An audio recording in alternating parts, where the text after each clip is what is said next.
with all Indian students in the Ukraine.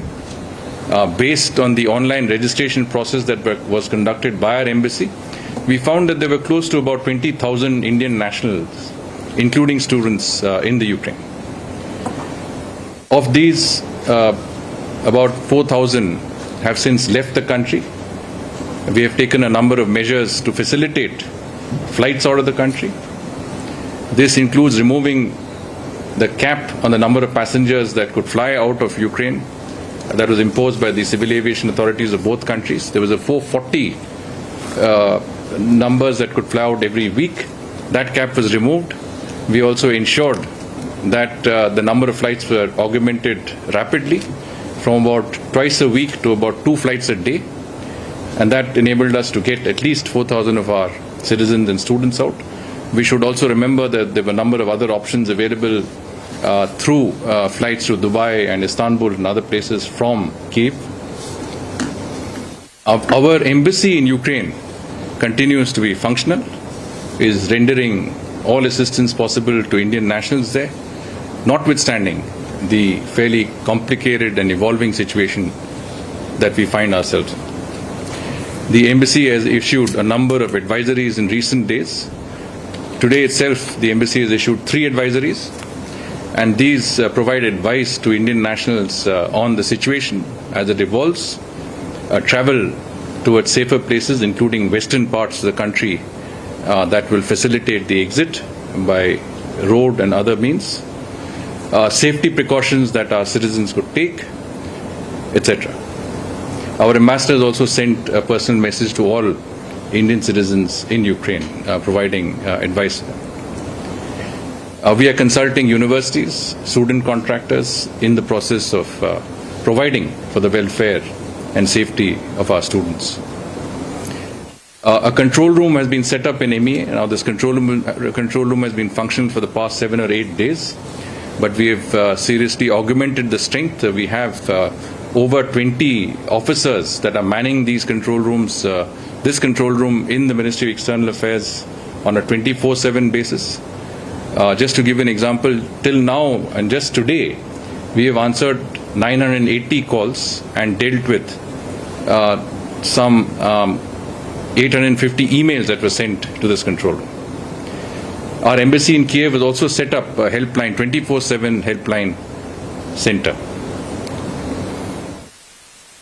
The other measure that we have taken is that we have dispatched Russian-speaking officers to Kiev and to the countries neighboring Ukraine.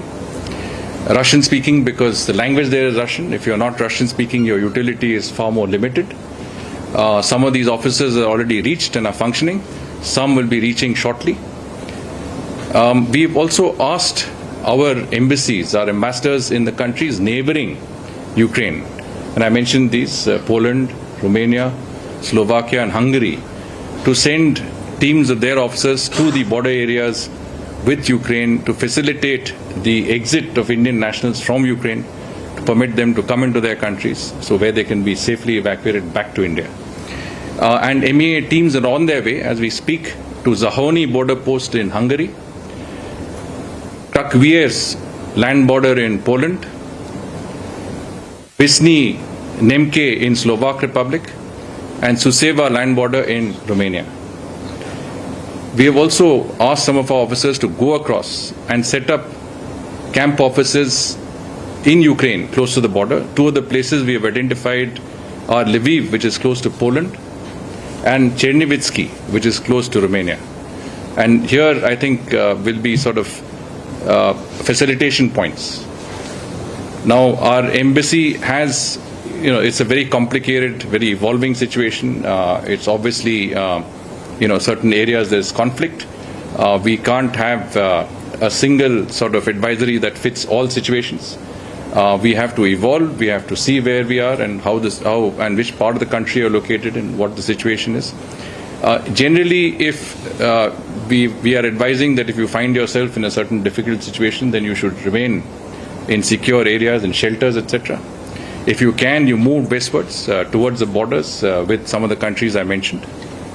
And these advisories will be continuously issued. These helplines are for that purpose, so that depending on the situation, that advice can be given.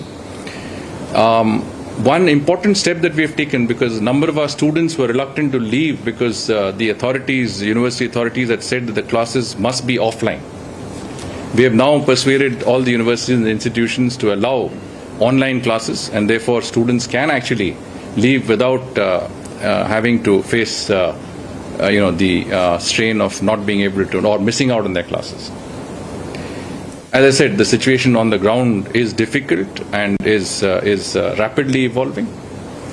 I want to take this opportunity to assure all Indian citizens, including students in Ukraine and their family members, that we will take all possible steps to bring you back safe and sound, bring your wards back safe and sound.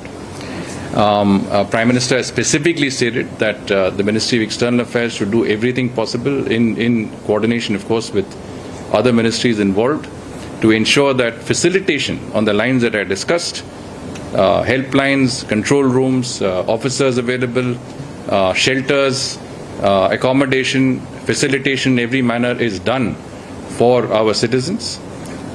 We, of course, had a few citizens outside our embassy also. I'm told that at least all of them, I'm talking about numbers of about 200 to 250 of our citizens, have been accommodated in schools in the area. The embassy has been asked to facilitate their requirements, and depending on the situation, we will have them evacuated westwards. As you know, this government has been very focused when it comes to the welfare of Indian citizens in difficult situations around the world. We have had a lot of experience in facilitating and arranging such evacuations. The Vande Bharat mission, which is the largest repatriation exercise of its kind, was undertaken during the peak of COVID times. More recently, we had Op Devi Shakti, which is involving the evacuation of Indian nationals from Afghanistan, from a conflict situation.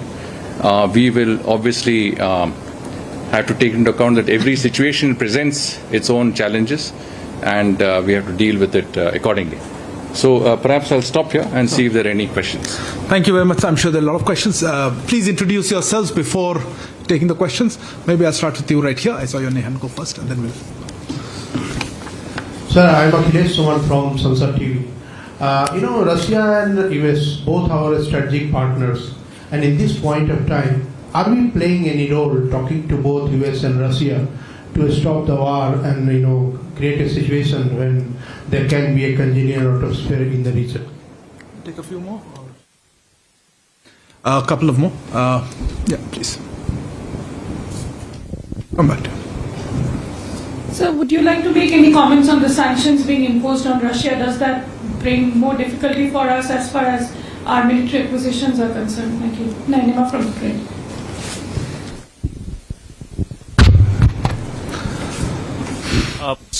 My question is regarding India's consistent position when it comes to countries' territorial sovereignty regarding this invasion. A country's territorial sovereignty is being violated. What does New Delhi has to say on that? I'm Siddhant from Beyond.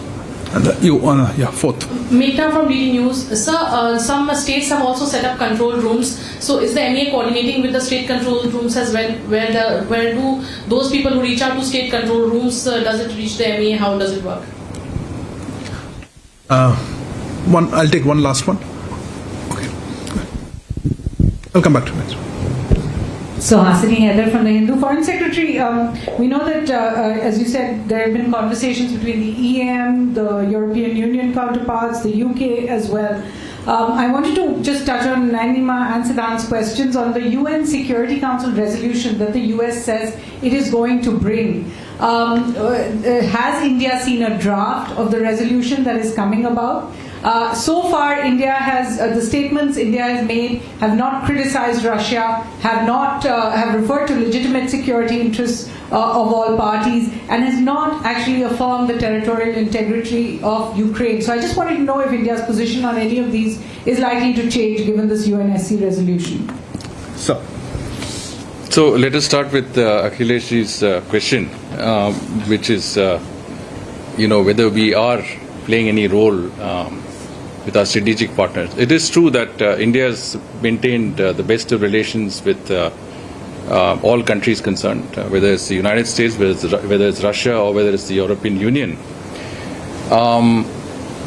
We have been in touch with all parties concerned. As you can imagine, both as a member of the Security Council, as a country with a lot at stake in that region, as a country with so many of its citizens in a vulnerable zone, we have been in close touch with all concerned. External Affairs Minister was in Europe recently, where he's had a number of meetings with his interlocutors. This evening, as I said, Prime Minister will be speaking to President Putin.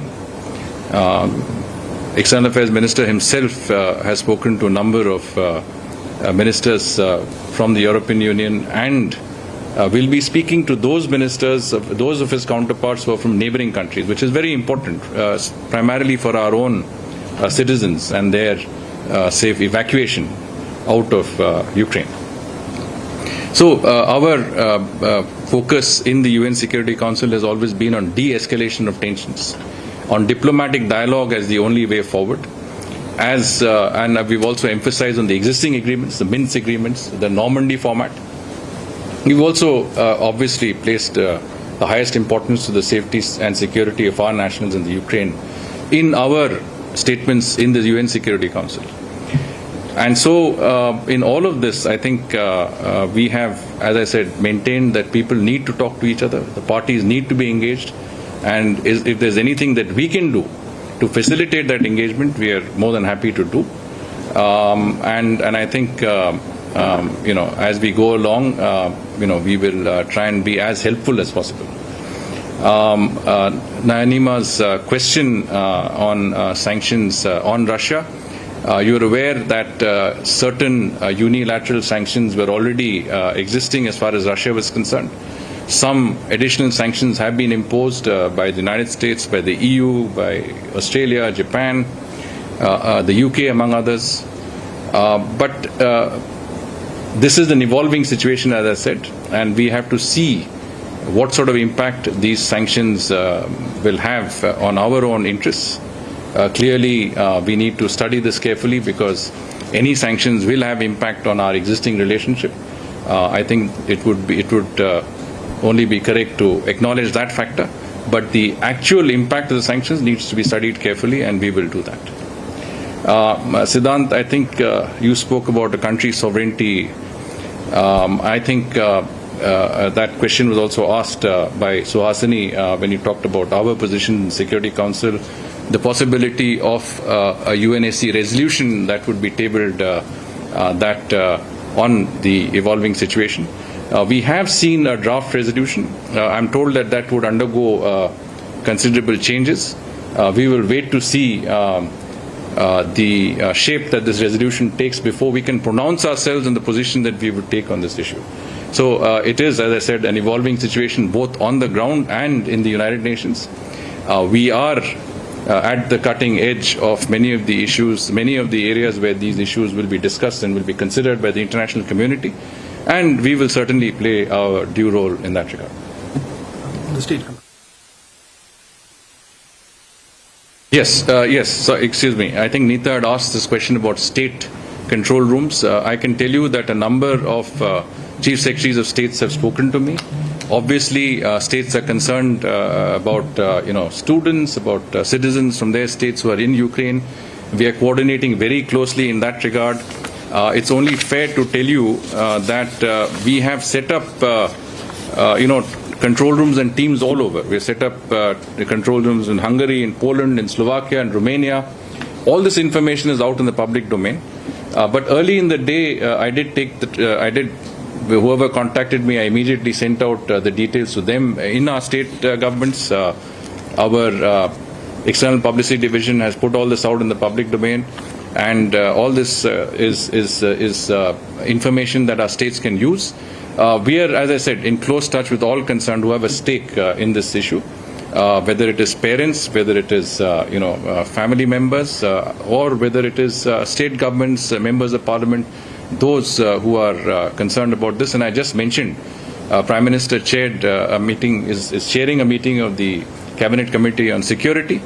They are examining all aspects of the situation, in particular, what sort of assistance, what sort of support that we can render to our citizens in this time of need. And clearly, involving the state governments in this activity is a part of that effort. Thank you, sir. Next round of question I'll take here. Yeah.